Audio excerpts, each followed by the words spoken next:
तो चलिए आज हम गहराई से बात करते हैं इंग्लैंड बनाम भारत के पहले टेस्ट मैच की। हेडिंग्ले लीड्स में शुरू हो रहा है 20 जून से। 5 टेस्ट मैचों की यह सीरीज है और वर्ल्ड टेस्ट चैंपियनशिप के नए साइकिल की शुरुआत भी। हाँ, बिल्कुल। और हमारे पास इस मैच से जुड़े कुछ दिलचस्प लेख और आंकड़े भी हैं। मतलब टीमों की मौजूदा फॉर्म कैसी है, हेडिंग्ले का अपना इतिहास क्या कहता है, और जाहिर है दोनों टीमों के बीच की जो पुरानी टक्कर है उस पर भी नजर डालेंगे। हमारा मकसद ये है कि इस पहले टेस्ट का पूरा कॉन्टेक्स्ट समझें। हाँ, तो शुरुआत करते हैं मैच की जानकारी और मौजूदा हालात से।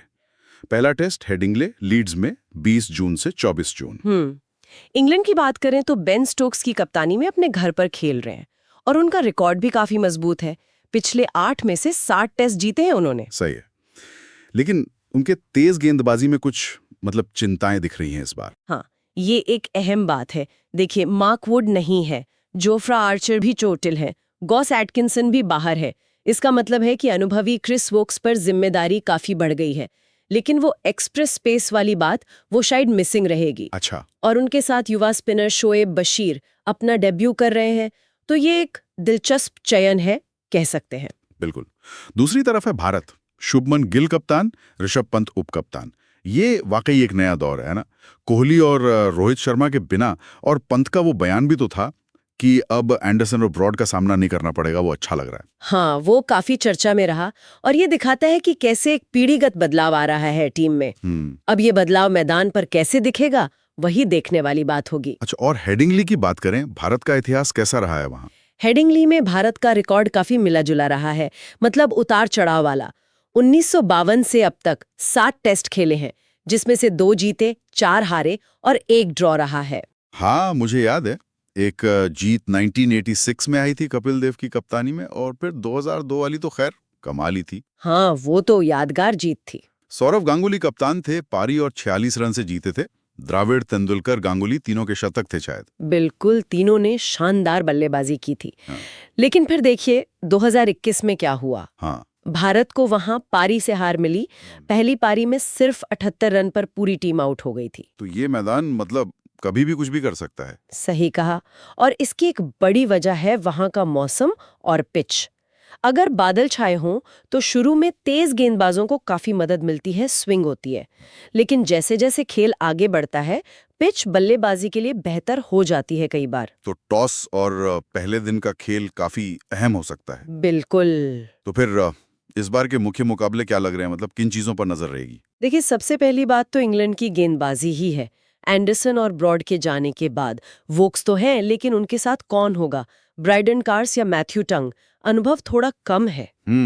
स्टुअर्ट ब्रॉड ने खुद भी कहा है कि इस बार 20 विकेट लेना इंग्लैंड के लिए शायद उतना आसान न हो। हाँ, ये उनके लिए एक बड़ी चुनौती होगी। दूसरा, भारत का नया नेतृत्व। गिल, पंत, बुमराह जैसे खिलाड़ी अब सीनियर हैं। क्या वो कोहली, रोहित की गैर मौजूदगी में ये जिम्मेदारी उठा पाएंगे?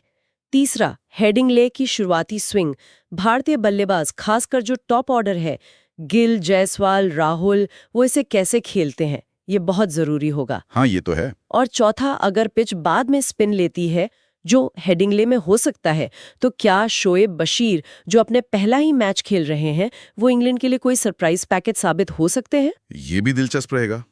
और ये भारत इंग्लैंड की राइवलरी भी तो कितनी पुरानी है, 1932 से चली आ रही है। भारत ने इंग्लैंड में पहली सीरीज 1971 में जीती थी, अजित वाडेकर की कप्तानी में। सुनील गावस्कर भी कहते थे कि एक जमाना था जब इंग्लैंड को उनके घर में हराना बहुत बड़ी बात होती थी। हाँ, वो तो है। आंकड़ों में देखें तो इंग्लैंड का पलड़ा भारी है। ओवरऑल टेस्ट में 50 जीते हैं इंग्लैंड ने, भारत ने 33 और 47 ड्रॉ रहे हैं। लेकिन हाल के सालों में टक्कर काफी कांटे की रही है। अब वो सिर्फ आंकड़ों की बात नहीं रह गई है। सही। तो इस टेस्ट में खास तौर पे क्या देखें? मेरे हिसाब से तो भारत का टॉप ऑर्डर बिना कोहली और रोहित के कैसा खेलता है। गिल, जायसवाल, राहुल पर बहुत नजर रहेगी। हाँ, बिल्कुल। और इंग्लैंड के गेंदबाजी आक्रमण में वो गहराई है या नहीं?